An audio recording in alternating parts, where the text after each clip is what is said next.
Magandang umaga po. Tayo po ay magpapasimula na sa pagsamba sa ating Panginoon. Kahit hindi tayo magkakasama, binibigyan tayo ng opportunity ng Panginoon, ng araw ng Panginoon para magsama-sama na magpuri sa Kanya. Siyempre, hindi mawawala yun. Amen po ba? So, ngayong araw, bago natin simulan yung pagsamba sa Panginoon, tayo pong lahat ay manalangin muna. Pumikit tayo, tuyo po ang ating ulo. Lord God, maraming salamat po, Panginoon, sa araw na ito. Lord, salamat po, Panginoon, sa napakagandang umaga, Panginoon, na ibinigay mo sa amin, Panginoon. Salamat sa napakalakas na katawan, Panginoon. Salamat sa pagpaprovide mo, Panginoon. Kahit na nandito tayo sa pandemic, Panginoon, meron tayong crisis na hinaharap dito sa ating bansa, Panginoon. Patuloy pa rin yung pagpaprovide mo, pag-guide mo, at pagmamahal mo sa amin. Lord, maraming salamat po, Panginoon, dahil binigyan nyo kami ng panibagong araw, Panginoon, para sambahin ka, Panginoon, para pupurihan ka, Panginoon. Lord, this time, Lord, ikaw po yung gumabay sa amin, Panginoon. Ikaw po yung mag-lead, Panginoon, sa mga tutugtog, sa kakanta, sa mapipreach, Panginoon. Nawa, Panginoon, ay ikaw yung, kung ano man, Panginoon, yung lumabas sa kanilang labi, Panginoon, sa pag-awit, sa pagtugtog, o kanilang ginagawa, Panginoon, ay tanging para papurihan ka, Panginoon. Lord, maraming salamat at yung gagawin namin, Panginoon, ay para sa iyo lamang, Panginoon. Hindi namin inaalaw, Panginoon, kayo po, Panginoon, yung magtanggal, Panginoon, o mag-alis, Panginoon, ng anumang distraction, Panginoon, para mawala yung focus, Panginoon, ng mga members, Panginoon, mga nakikinig, Panginoon, sa kanilang mga tahanan. Maraming salamat, O God. Salamat po ang aming dalangin sa pangalan ni Jesus. Amen. Amen. So, ayun po, sa mga nakaraang araw, alam natin na marami tayong pinagdadaanan, amen po ba? So, andyan yung pagpuprovide. Kahit marami tayong problema sa buhay, andyan yung pagpuprovide ng Panginoon. Emotionally, physically, spiritually, andyan siya lagi. Amen po ba? Okay, so ngayong araw, nasabi niyo na ba sa Panginoon? Kailan yung huling nasabi sa Panginoon na mahal natin siya? Lord, kailan yung nasabi sa Panginoon na, good morning Lord, mahal na mahal kita? Ayan. Kung hindi pa ngayong araw, kung nagawa nyo na, very good. Kung hindi pa ngayong araw, ito yung panahon, ito yung oras para sabihin naman natin at paramdam natin sa Kanya kung gaano natin siya kamahal. Mitin natin ang Panginoon, kantahin natin yung mahal na mahal kita.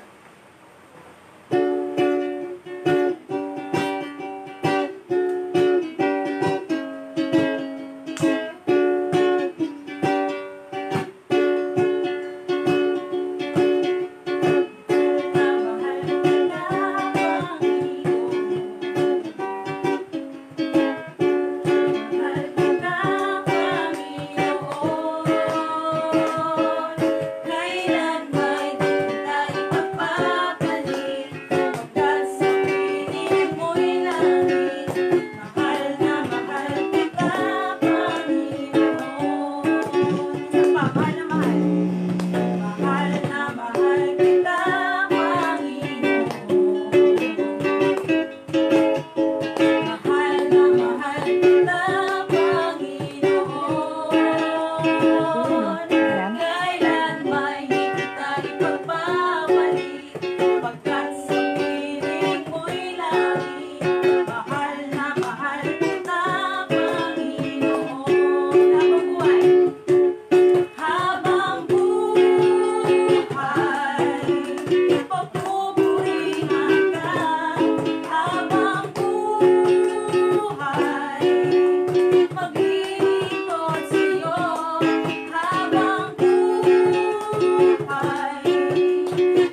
ng may emosyon. Sabihin natin yun ng may pagmamahal. Yung ramdam na ramdam ng Panginoon. Diba? Siyempre, pag sinabi lang natin na mahal na mahal kita, walang gana, parang wala eh, diba? Bigay natin yung best natin kasi yung best natin, yun yung gusto ng Panginoon. Dapat binibigay natin yung 100% natin. Sabihin natin sa Kanya na mahal kita. Minsan pa.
Ayun nga, sa pinagdadaanan natin ngayon, kahit kailan hindi tayo iniwan ng Panginoon. Amen ba? Minsan pa, awitan natin yung Panginoon. Lagi natin sabihin na, Lord, kasama ka namin. Lord, kasama ka namin sa lahat ng nangyayari dito. Yes, Lord God.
Maraming salamat, Panginoon, sa binigay mong araw. Lord, sobrang blessed na blessed kami, Panginoon.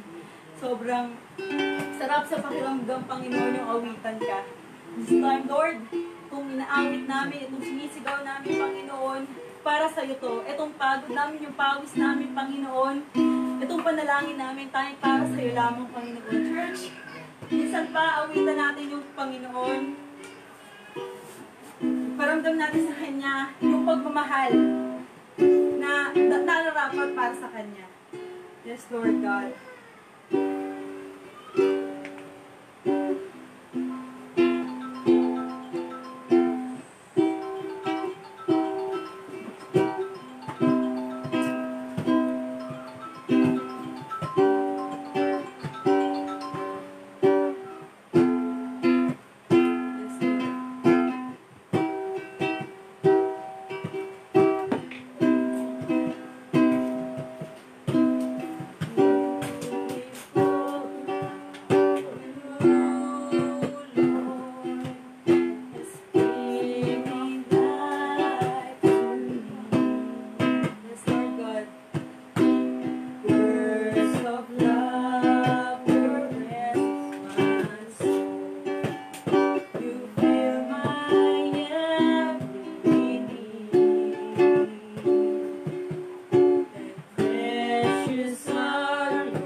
sobrang nagpapasalamat sa iyo, Panginoon, sa ibigay mo sa aming blessings, Panginoon, sa guide mo, sa pagmamahal mo, Panginoon. This time, Lord, tunay nga, Panginoon, na ang pangalan mo ay napakaganda. You are so beautiful, you are so powerful, you are so wonderful, God, Lord. Maraming salamat, Panginoon. Yes, Lord God.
Panginoon.